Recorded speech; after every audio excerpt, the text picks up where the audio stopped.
साबिक तर्जुमान जमात इस्लामी जम्मू कश्मीर एडवोकेट जाहिद अली।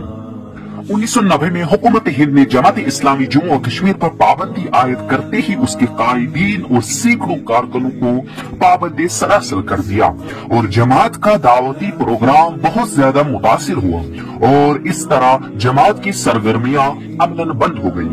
मगर इधर डूबे उधर निकले के मिज़दाक जमात के कायदीन ने जेलों में दर्स व तदरीस का काम बड़ी शदोमत से जारी किया और हजारों नौजवानों को नाज़िर कुरान के अलावा तर्जुमा और तफसीर पढ़ाई। इसके अलावा अनपढ़ नौजवानों को लिखने पढ़ाने का सिलसिला भी शुरू किया और इस तरह कई नौजवान उर्दू जबान में लिखने पढ़ने के काबिल हो गए।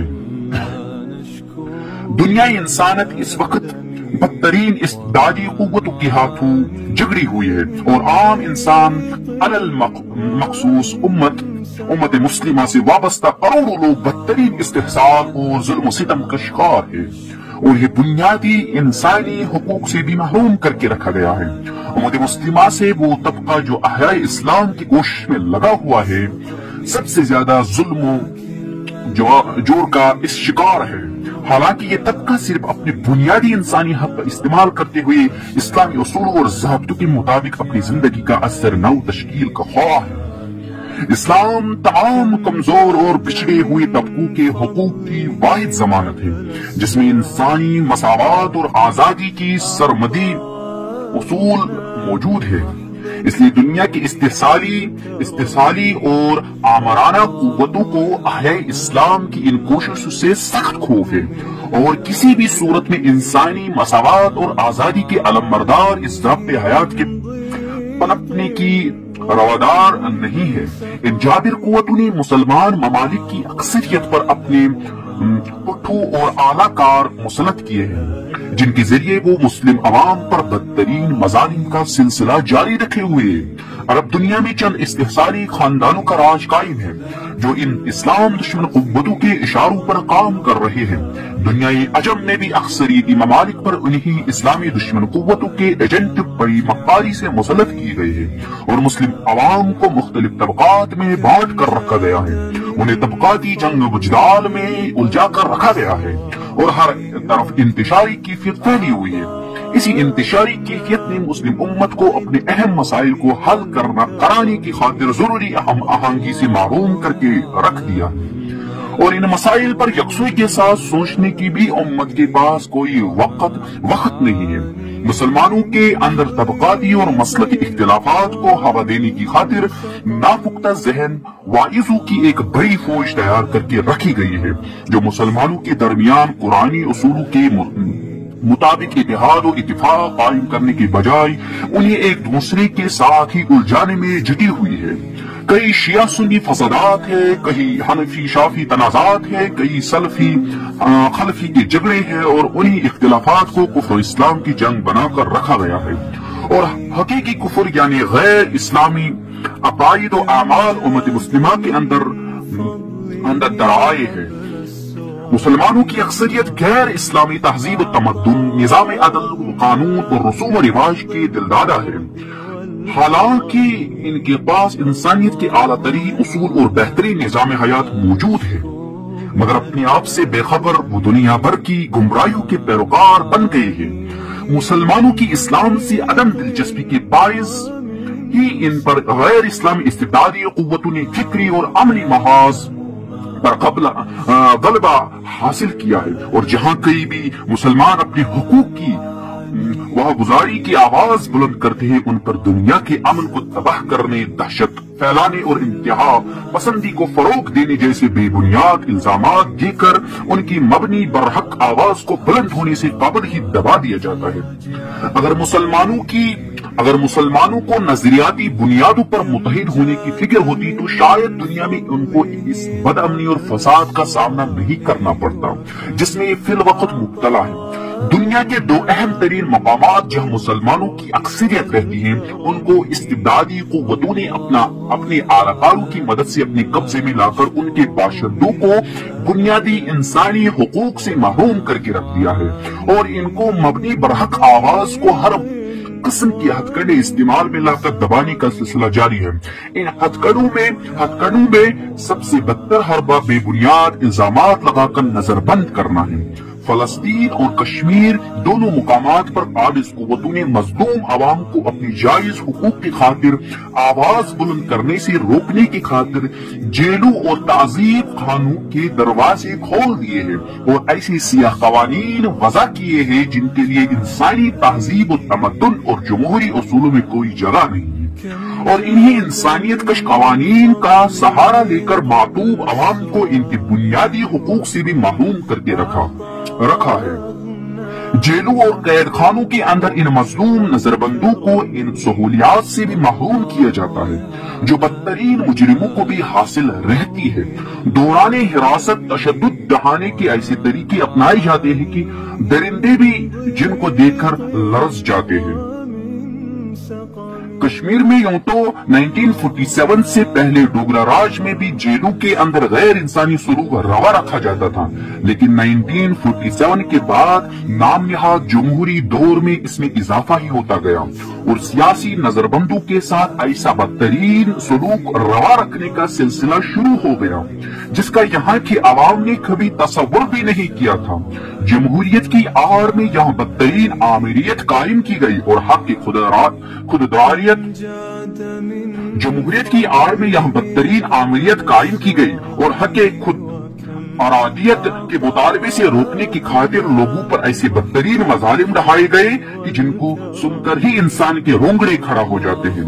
1990 میں تنگ آمد بجنگ آمد کی مصداق جب جوانوں نے عسکری جدوجہد کا آغاز کیا تو دوران حراست نظر بندوں پر اندھوناک مظالم ڈھانے کا سلسلہ شروع ہو گیا جس کے نتیجے میں ہزاروں جوان یا موت کی آغوش میں چلے گئے یا زندگی بھر کے لیے مفلوج ہو کر رہے۔ کشمیر بشمول ڈوڈا کشتواڑ رجوری پونچھ اضلاع کے ساتھ ساتھ جموں کے مسلم اکثریتی علاقوں سے مسلمان نوجوانوں اور بزرگوں کو بھارتی فوج اور دیگر ایجنسیوں نے گرفتار کر کے تعذیب خانوں میں ناقابل یقین مظالم کا شکار بنایا، بدترین ذہنی و جسمانی تشدد سے دوچار کر دیا، انسانیت کی مٹی ہی پلید کر کے رکھ دی۔ اب بھی ہزاروں کی تعداد میں وہ لوگ موجود ہیں جو اس بہمانہ سلوک کی آئینی گواہ ہے۔ مہینوں پر ٹارچر مراکز اور فوجی و دیگر کیمپوں میں نظر بند رکھ کے حراست سے متعلق تمام قوانین و عدالتی ضابطوں کی کھلی عام دھجیاں اڑائی گئی۔ تشدد کے ایسے نئے طریقے اپنائے گئے جن کو دیکھ کر فرعون، نمرود اور چنگیز کی روحیں خواب جاتی ہیں۔ گرفتار ہوتے ہی آدمی کو ایسی گندی، غلیظ اور شرمناک گالیوں کا سامنا کرنا پڑتا ہے جو شاید ابلیس کی ڈکشنری میں بھی نہ ہو۔ اس کے ساتھ بندوق، بٹھو، ڈنڈو، لاتو اور گونسو کی مار سہنا پڑتی۔ گیپ میں آمد کے ساتھ ہی مخصوص تعذیب خانوں میں قیدی کو پہلے ننگا کیا جاتا، اس کو ٹانگوں کو مخالف سمتوں میں موڑ کر کھینچا جاتا ہے، اس کی ٹانگوں پر لکڑی کے رولر چلائے جاتے ہیں، اس کے منہ کو پانی کی بالٹی میں ڈبویا جاتا ہے، اس کے بازو کو پیچھے سے باندھ کر رسی کے دو سے سرے کو چھت کے ساتھ ٹانگا جاتا ہے اور پھر اس رسی کو کھینچ کر اس کے بدن کو ہوا میں لٹکایا جاتا ہے جس کا سارا بوجھ پیچھے بندھی ہوئی کلائیوں پر پڑتے ہیں۔ اسے ایسا درد محسوس ہوتا ہے جو انسان برداشت ہی نہیں کر سکتا۔ اس حالت میں وہ آسمان کو چیرنے والی آواز بلند کرتا ہے، لیکن ان سیاہ دل فوجیوں پر کوئی اثر ہی نہیں ہوتا، بلکہ وہ کہہ کے لگا کر چنگیزیت کا مظاہرہ کرتے ہیں، کیونکہ اس ظلم کے شکار مسلم جوان و بزرگ اللہ کا نام لے کر فریاد کرتے تھے، لیکن یہ مظالم اللہ کی بھی توہین سے نہیں چونکتے، بلکہ کہا کرتے تھے کہ اس اللہ کو بھی لاؤ، اس کو بھی یہی حال کر دیں گے، نعوذ باللہ۔ اسلام کے خلاف ناقابل سماعت توہین آمیز اور گندے الفاظ استعمال کر کے وہ اپنی دل کی بٹھاس نکالتے تھے۔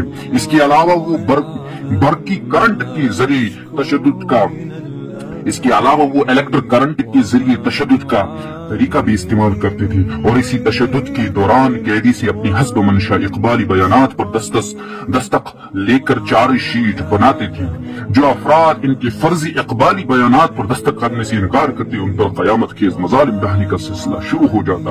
ان کیمپوں اور تہذیب خانوں میں قید کے دوران نظر بندوں کو ناقص اور نامکتفی غذا فراہم کیا جاتا ہے، بھوک و پیاس سے ان کو تڑپایا جاتا ہے، رات دن قیدوں پر تشدد ڈھانے کا سلسلہ جاری رکھ کر ان کا چین و سکون برباد کیا جاتا۔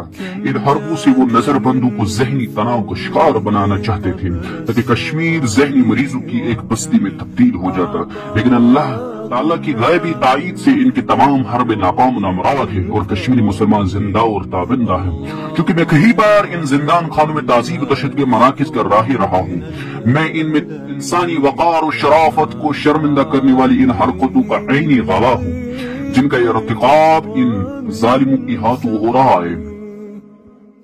8 جون 1990 کو سی آر پی کے اہلکار مجھے اپنی گھر سے گرفتار کر کے لے گئے اور گرفتاری کے بعد ہی میرے ہی کپڑوں کو میرے چہرے پر ڈال کر مجھے سی آر پی کے ہیڈ کوارٹر ہری نواز سری نگر پہنچا دیا، جہاں پر انتظار میں چند افسر شکار کی طرح میرے منتظر تھے۔ مجھے دیکھتے ہی ان کی زبانوں سے ایسی غلاظت کا انبار باہر آنے لگا کہ سارا ماحول تعفن زدہ ہو گیا اور مجھ پر بے بنیاد الزامات کی بوچھاڑ کی گئی۔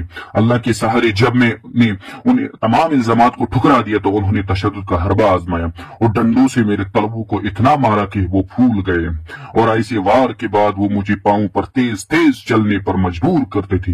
یہ سلسلہ رات دیر گئے تک جاری رہا اور رات بھر مجھے بھوکا تھیاسا تنہا ایک کمرے میں رکھا گیا۔ نصف رات کے قریب ایک بڑا پولیس افسر جو غیر ریاستی ہے اور پولیس محکمہ اعلیٰ ترین منصب پر ترقی پا کر اب گوشہ گمنامی کی نظر ہو گیا ہے، میرے کمرے میں داخل ہو گئے اور تشدد کا ایک ناقابل تصور مرحلہ آ گیا۔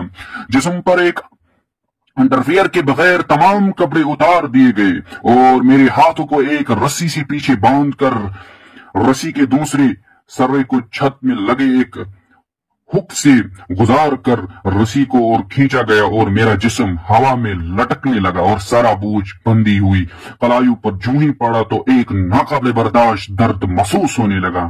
یہ سلسلہ کب تک جاری رہا پتہ ہی نہیں چلا۔ اگلے روز بھی یہ تشدد جاری رہا، لیکن جس طرح دیگر قیدیوں کے ساتھ سلوک کیا جاتا تھا میرے ساتھ کیا جانے والا سلوک مقابلتاً بہت ہی محزبانہ تھا۔ دراصل وہ مجھے چند ناکردہ جرائم میں پھنسانا چاہتے تھے جن کا مجھے کوئی علم ہی نہ تھا۔ دنیا کو بتا دیا جاتا تھا تاکہ اسلام خونخوار دین ہے اور خونخواری کی ہی تعلیم دیتا ہے۔ اللہ کے فضل و کرم سے میں ان کی چالوں سے محفوظ رہا۔ اس کے بعد آنے والے مراحل آسان تھے، لیکن جو ہی میں نے انہی کی قائم کردہ ٹاڑا عدالت سے رہائی کا پروانہ حاصل کر کے سینٹرل جیل کی حکام کو دیا تو رہا کرنے کے بجائے مجھے جے آئی سی سونوار سری نگر پہنچائے گا اور اگلے روز صبح سویرے مجھے وہاں سے ایک انتہا پسند فرقہ پرست ڈی ایس پی کی نگرانی میں جے آئی سی اولڈ ایئرپورٹ سری نگر پہنچا گیا، جہاں پہنچتے ہی مجھے ایک دہشت ناک اور محیب نظارہ دیکھنا پڑا۔ وہاں ایک 2 منزلہ بلڈنگ کی دوسری منزل پر ایک بڑے کمرہ جو 10-12 افراد کے رہنے کے لیے کافی تھا میں 100 سے زائد قیدی بڑی ہی قسم پری کی حالت میں پڑے تھے اور محسوس ہوتا تھا کہ یہ سب لاچار بھوکے ننگے بھکاری جوئے نکالنے میں مشغول نحیب جسم لیے ہوئے مجھے دیکھتے ہی ایک دوسرے کی طرف تکنے لگے، کیونکہ وہ جانتے تھے کہ میری یہ ظاہری خوشحالی بہت جلد بدحالی میں تبدیل ہونے والی تھی۔ وہاں کسی کو زور سے بات کرنے کی اجازت نہ تھی، اگر کہیں کوئی معمولی آواز بھی نکل جائے تو جہنم کے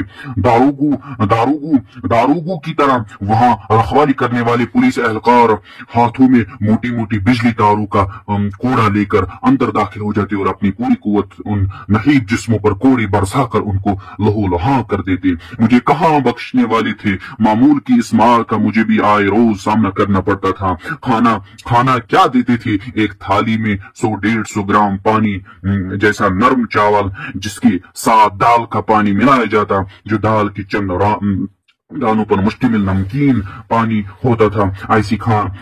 यही खाना 2 कैदियों को फराहम किया जाता था जो भूखे जानवरों की तरह इस पर अपने हाथ फैलाते थे, लेकिन 2 एक लुकमे मुंह में डालकर ही ये खाना खत्म हो जाता था और खाने वाले भूखे ही रह जाते, क्योंकि दाल के पानी में नमक हद से ज्यादा मिला हुआ होता था। लेकिन 120 के करीब आदमियों को सिर्फ एक टीन पानी फराहम किया जाता था। इस तरह ये खाना भूख प्यास को कम करने के बजाय बढ़ाने का ही जरिया बन जाता। हर रोज 2-3 कैदियों को बयान लिखवाने की गरज से बारक से बाहर लिया जाता और वापसी में एक अद्दी मुई लाश बारक में फेंकी जाती। हर सुबह कैदी बहुत ही खूफजदा और परेशान होती कि मालूम नहीं आज दिन किसकी चमड़ी उखाड़े जाने की बारी हो। न कभी नहाने का मौका दिया जाता, न ही बाल कटाने की कोई सहूलियत फराहम की थी। कैदियों की इन हालात में क्या शक्ल और सूरत बनती, वो तो आसानी से तस्वुर में आने वाली है। सुबह सवेरे हाजात बशरी की खातिर बाहर जाने की इजाजत होती थी, लेकिन आते आते ये दरिंदे कोड़ू से हर एक कैदी को मारने की खातिर चाक चौबंद रहते थे। इस JIC में बड़े अफसर से लेकर छोटे एहलकार तक सब जम्मू के डोगरे हिंदू थे जो आर्मड पुलिस के मुलाजिम थे। उनको मुसलमानों के साथ ऐसी ही चढ़ती थी जैसे फिरौनों को बनी इसराइल के साथ थी।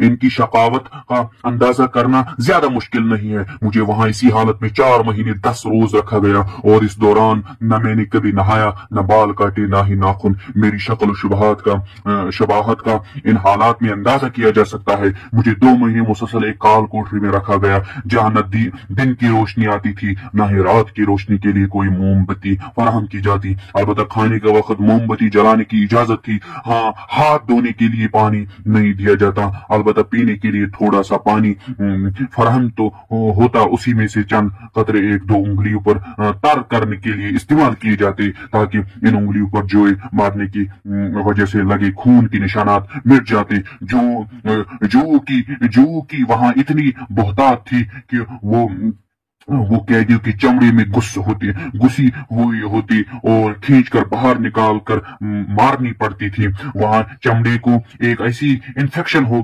गई जिसे ठीक होने में काफी साल लग गए। इस सारी मुद्दत के दौरान सिर्फ चंद दिन अच्छी रोटी और अच्छी दाल मिल गई। जब कहीं से सिख फौजियों ने गुरु नानक के जन्मदिन पर काफी तादाद में रोटी और दाल का एक टब कैदियों के लिए अरसाल किया था। वो नवंबर की कोई तारीख थी, क्योंकि सिखों को भी अपनी वफादारी के सिले में ये जुल्म सितम सहना पड़ा है। शायद इसीलिए उन्होंने हमारी हालत पर तरस खाकर ये खाना भेजा था। दिन या रात को अगर किसी को हाजात बशरी से फारिग होने की जरूरत पड़ती तो बारक में रखे टीन ही इसके लिए सबके सामने इस्तेमाल करना पड़ता था, और जब ये टीन भर जाता था तो कैदियों को अपने हाथों से ये गंदगी जमा करके इस टीन में भरकर सुबह के वक्त बाहर लेकर जाना फेंकना पड़ती थी। अव्वल को अक्टूबर 1990 से 11 फरवरी 1991 तक मैं भारतीय जमहूरियत का नजारा करता रहा। बयान कलम बंद कराने के अमल में कैदियों को सख्त जुल्म तशद्दुद का सामना करना पड़ता था, लेकिन अल्लाह की फजल से यह मरहला आसान रह गया, जिसकी जाहिरी वजह वकला हजरात का मेरे हक में एहतजाजी मुजाहरे थे। इसी तरह की ताजीब खाने वादी के अतराफ व अकनाफ में मौजूद थे जहां रात दिन जुल्म बर्बरियत के मुजाहरे होते थे, और कई कैदी इन्हीं कैंपों और मराकिज में जैर जमीन दफन है और घर वाले उनका कोई अता पता नहीं जानते हैं। इसी तरह का एक JIC joint interrogation centre Gupkar road Srinagar में कायम था, जहां छोटी छोटी दर्जन भर कमरे बने हुई थी और हर कमरे पर लोहे की सलाखों का दरवाजा 24 घंटे बंद रहता था, और ये दरवाजा उसी वक्त खुलता था जब किसी कैदी को बाहर निकालना होता था। एक कमरे में 10-12 अफराद को रखा जाता था, जिसकी वजह से एक दूसरे से चिमट कर रहना पड़ता था। खासकर सोने में काफी दुश्वारियों का सामना करना पड़ता था। अलबत्ता यहाँ का स्टाफ अपनी तरफ से खुशगवार सलूक का मुजाहरा करता था। इसके अलावा BSF और आर्मी की निगरानी में सैकड़ों ताजीब खाने कायम थे, जहाँ रात दिन इंसानियत को रुलाने का सिलसिला चल रहा था। यही मालूम पड़ा था कि इंसान जब राह रास्त से गुमराह हो जाता है तो जुल्म बर्बरियत के तमाम हुदूद बाहर करके रख देता है और वो ये हकीकत भूल जाता है कि वो भी एक इंसान ही है और इस पर भी दूसरा इंसान इस तरह अपने जुल्म सितम का निशाना बना सकता है।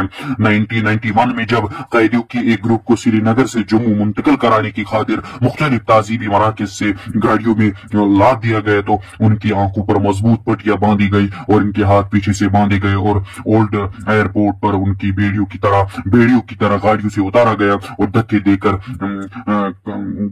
करोड़ कोटा जहाज जो माल मवेशी ले जाने की खातिर फौजी वगैरह इस्तेमाल करते हैं में भर दिया गया और वहां पर नीचे बिठाया गया और अगर कोई कैदी जोर से आवाज निकालता तो ये एहलकार दरिंदों की तरह उस पर झपट पड़ते और उस पर थप्पड़ और घूंसों की बारिश कर दे। इन लम्हात पर अल्लाह की याद ही एक सहारा होता है। काश आसानी के वक्त भी अल्लाह इसी तरह याद रहता तो उम्मत मुस्लिमा कभी इस रस्वाकुन सूरत हाल से दो चार नहीं होती। जम्मू एयरपोर्ट पर भी इसी तरह गाड़ियों और लातों से इस्तेमाल हुआ और फिर एक बार हाईवानी की तरह गाड़ी में लाद कर कोट बलवाल जेल पहुंचाया गया, जहां पर दारोगानी जेल ने रही से ही कसर पूरी की। जेल के अंदर हालात कदर से बेहतर थी, अगरचे इन दिनों ज्यादातर वक्त बारकों के अंदर ही गुजारना पड़ा था और खौफ दहशत का माहौल बना हुआ था, लेकिन ताजीब खानों किसी बेमरवती का सामना नहीं करना पड़ता। 2.5 साल की पहली कैद के दौरान मैं कई जेल खानों और ताजीब खानों में रहा हूं, जिनमें central jail Jammu, central jail Srinagar, district jail Kathua भी शामिल है।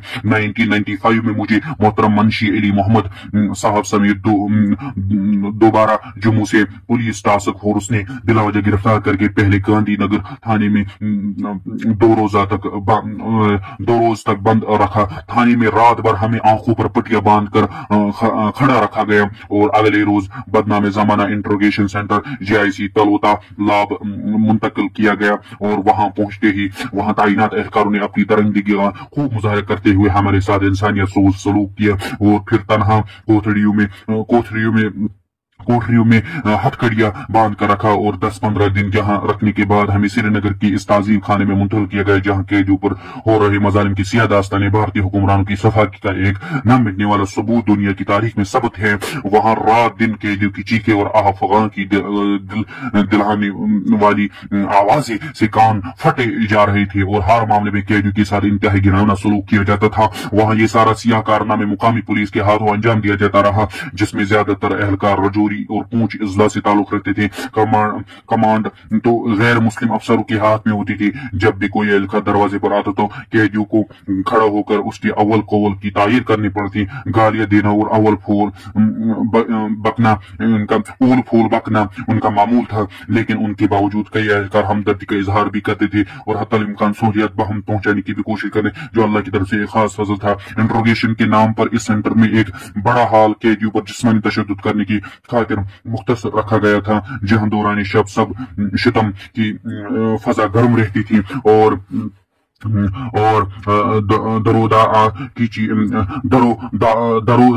दर्द व आह की चीखें सुनाई देती थी। इस तरह इंसानी वकार को जमीन दोज किया जाता था। हकीकत सुनने और मानने के लिए कोई तैयार न था। कश्मीर में जारी उथल पुथल की वजूहात पर गौर करना किसी के लिए वहां काबिल कबूल ही न था। सिर्फ पाकिस्तान को गालियां देना, जमात इस्लामी को इस सारी सूरत के लिए जिम्मेदार गर्दाना उनके नजदीक सारे मर्ज का इलाज था। 1947 में क्या हुआ, अक़वाम मुत्तहिदा की करदारी कैसे वजूद में आ गई, 1953, 1960, 1965, 1971 वगैरह के वाक़ात की क्या मुहरक़ात थे, इसके मुतल्लिक़ सुनना भी इनको गवारा न था। फिर 1987 में सारी कौम ने मुस्लिम मुत्तहिदा महज के मुश्तरका प्लेटफार्म के तहत जमहूरी तरीके से अपनी राय का इजहार करना चाहा, लेकिन इंतखाब में रिकॉर्ड तोड़ धांधलियों ने यहाँ की आवाम की जमहूरियत से ही मायूस कर दिया। इसके बाद महज से वाबस्ता कायदीन और कारकुनों को बड़े पैमाने पर गिरफ्तारी से रही सही कसर भी पूरी कर दी गई और फिर जो कुछ यहाँ हुआ उसके लिए सिर्फ और सिर्फ भारतीय हुकूमत और उनके मुकामी कारिंदे जिम्मेदार है। 1990 के बाद आज तक हर वो जालिमाना हर बार आजमाया गया जो गुज़श्ता अदवार के दौरान इसी तरह के मजालिम व जाबिर कुव्वतों ने आजमाए हैं, लेकिन बड़े पैमाने पर खून रेजी के बाद भी ये ताकत हैरान शशदर है कि जमीनी सतह पर कोई तब्दीली नजर नहीं आती है और यहाँ की आवाम अपने बुनियादी हुकूक की बाजियाबी के लिए अब भी उसी तरह मुस्तरिब है जिस तरह वो 1990 से कबल थे। जेलू, ताजीब खानों, पुलिस थानों, फौजी कैंपों के अलावा सुराग रसान एजेंसियों का हर तरफ एक जाल बिछा دیا گیا जिनमें जिस्मानी तौर पर यहाँ के आवाम को तो कुचला गया, लेकिन उनके जहन को बदल देने में कोई कामयाबी ना मिल सकी। यहाँ के आवाम को हरासा और दहशत ज़दा करने का हर बार आजमाया गया, लेकिन उनको अपने बुनियादी हक के मुतालबे से दस्तबरदार होने के लिए आमादा न किया जा सका। इसके लिए किसी खास तंजीम के उमूर्द इल्जाम ठहराना अपने आप को धोखा देने के मुताबिक है। जहां तक जमात इस्लामी के ताल्लुक है, इसका नज़्बुलैन वाजिया है और तरीक़ेकार भी। अलबत्ता मसले कश्मीर से मुतल्लिक़ इसका एक उसूली मौक़िफ़ है कि उस देरीना इंसानी मसले को या तो अक़वाम मुत्तहिदा की करारदादों के मुताबिक हल किया जाए, या सेफेरी की मुज़ाकरात जिसमें हिंदू पाक की हुकूमत के शान बशाना कश्मीरी अवाम के हक़ की नुमाइंदगी हो के जरिए इसका एक ऐसा हल तलाश किया जाए जो यहाँ के अवाम के लिए काबिल कबूल हो। जमात इस्लामी इस तरीके से मसले कश्मीर के हल के कोशिश का हमेशा खैर मकदम करेगी। 2008, 2010, 2016 के दौरान अवामी तहरीकों ने ये हकीकत साबित कर दी कि यहाँ हकीकी अमन कायम करने के लिए जरूरी है कि अवामी ख्वाहिशात का भरपूर एहतराम किया जाए। जेलों और ताजीब खानों के अंदर नजरबंदों और कैदियों के साथ बुरा और गैर इंसानी सलूक करने से न आज तक किसी कौम को दबाया जा सका, न ही आइंदा इसका कोई इम्कान है। यही तरीका बरतानी साम्राज्य ने बरसगीर में अवाम को दबाने की खातिर अमल में लाए थे, लेकिन आखिरकार इसको अवामी ख्वाहिशात के सामने झुकना पड़ा और 1947 का वो दौर आ गया जब बरसगीर बरतानवी जबरी कब्जे से आजाद हो गए। इस वक्त भी जम्मू के दूर दराज जेलों में कश्मीरी नजरबंदों के साथ वहशाना सलूक किया जाता है, लेकिन ये तरीका भी देर पा अमन कायम करने में मददगार साबित होने वाला नहीं। दुनिया के इंसाफ पसंद लोगों के साथ साथ भारत के इंसान परवर लोग अगरचे की तादाद में कलील है भी चाहते हैं कि कश्मीरी अवाम को उनका बुनियादी हक फराहम किया जाए और जुल्म इस्तिबदाद का जो दौर वहां कायम है उसको फौरी तौर पर बंद करके वहां हकीकी जमहूरी फजा को पनपने का मौका दिया जाए, ताकि अवाम खुलकर अपनी ख्वाहिशात और उमंग का इजहार कर सके। ताकत के इस्तेमाल से अवामी ख्वाहिशात को दबाने से बदअमनी और अवामी इस्तिरार को खत्म नहीं किया जाता। 1990 में हुकूमत हिंद ने जमात इस्लामी जम्मू कश्मीर पर पाबंदी आयद करते ही इसके कायदीन और सैकड़ों कारकुनों को पाबंद सलासा कर दिया और जमात का दावती प्रोग्राम बहुत ज्यादा मुतासिर हुआ और इस तरह जमात की सरगर्मी अमलन बंद हो गई। मगर इधर डूबे उधर निकले की मिज़दाक जमात के कायदीन ने जेलों में दर्स व तदरीस का काम बड़े शदोमत से जारी किया और हजारों नौजवानों को नाज़िरा कुरान के अलावा तर्जुमा और तफसीर पढ़ाई। इसके अलावा इन अनपढ़ नौजवानों को लिखने पढ़ाने का सिलसिला भी शुरू किया और इस तरह कई नौजवान उर्दू जबान में लिखने पढ़ने के काबिल हो गए। जहां जहां मुमकिन हो सका अरबी और अंग्रेजी पढ़ाने की खातिर क्लासें शुरू हो गई। हर जेल में हफ्तावार इज्तिमात के अलावा खुसूसी कुरानी दुरूस और सीरती खुताबात का इनकाद भी हुआ। बाजमात 5 वक्त नमाजों का भी एहतमाम किया। हिफ्ज़ कुरान के अलावा फिक़्ह पढ़ाने का भी बाज़ाब्ता एहतमाम किया गया। कई जेलों में सीरती कॉन्फ्रेंस का भी एहतमाम किया गया। इसके अलावा खुसूसी तकारीर पर नौजवानों को मुतअद्दिद मौज़ूआत पर तकारीर करने का मौका भी फराहम किया जाते ताकि जेलों से बाहर आकर वो दावत दीन का काम खुश उसलूबी से अंजाम देते हैं। माह सियाम के दौरान दीनी सरगर्मी में इजाफा होता था और नौजवान बुजुर्ग तिलावत कलाम मजीद में दिन भर मशगूल रहते थे और कई अफराद शब बेदारी का भी एहतमाम करते थे। जेलों में हर सूर दीनी फजाई पाई जाती थी। ख्वाजा गुलाम मोहम्मद भट्ट साहब मौजूदा अमीर जमात ने असीरी के दौरान ही कुरान मुकद्दस हाफिज किया।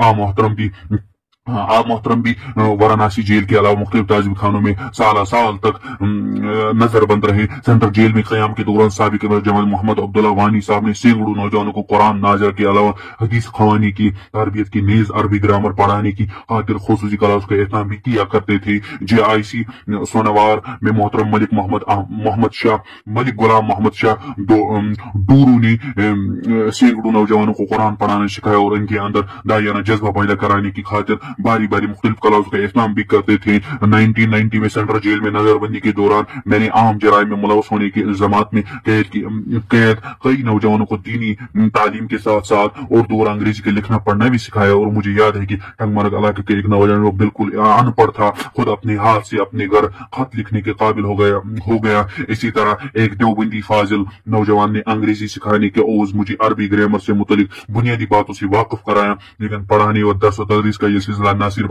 کشمیری جیلوں میں جاری نہ تھا بلکہ جموں کے تمام جیلوں میں بھی اسی طرح کا سلسلہ قائم کیا گیا. البتہ انٹروگیشن مراکز میں ایسا کرنے کی اجازت نہ دی گئی. جیلوں میں لاکھوں روپے کا اسلامی لٹریچر نظر بندوں اور قیدیوں کو فراہم کیا گیا. کئی جیلوں میں حکام کے باضابطہ اجازت سے دینی کانفرنس کا انعقاد بھی کیا گیا. اس طرح کی ایک سیرت کانفرنس ڈسٹرکٹ جیل کٹھوا میں 1992 میں میری صدارت میں منعقد ہوا, جس میں جیل سپرنٹینڈنٹ کے علاوہ جملہ عملہ نے شرکت کی, اور اس کانفرنس کی فوٹوگرافی بھی کرائی گئی, اور وہ فوٹو ابھی بھی میرے پاس محفوظ ہے. جیلوں میں مختلف عسکری جماعتوں سے وابستہ نوجوان ہوتے تھے اور کبھی کبھار ان کے درمیان اختلافات ابھرتے آتے تھے, لیکن جماعت کے قائدین اور بزرگوں نے ہمیشہ ان کے درمیان صلاح صفائی کرانے میں اہم اور کامیاب رول ادا کیا.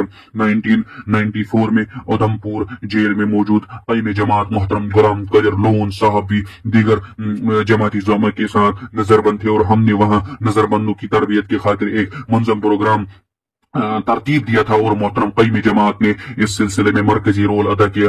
جماعت کے زعما اور تربیت یافتہ ارکان نے جیلوں میں رہ کر بھی اپنا داعیانہ رول قائم رکھا, اور تعلیم و تربیت کے پروگراموں کے باضابطہ انعقاد سے جماعت کے پیغام اور نصب العین سے نظر بندوں کو روشن کرایا, جس کے نتیجے میں جماعت کی دعوت ان تربیت یافتہ نظر بندوں کے ذریعے ان علاقوں تک بھی پہنچی جہاں جماعت کا پورا تعارف بھی نہ تھا. اس طرح وابستگان جماعت نے جیلوں میں سنت یوسفی کی اتباع میں دعوت توحید کا پیغام عام کیا. اللہ تعالیٰ ان داعیان دین کو اس کا بھرپور اجر عطا فرمائے, آمین. مضمون نگار ایڈوکیٹ زاہد علی.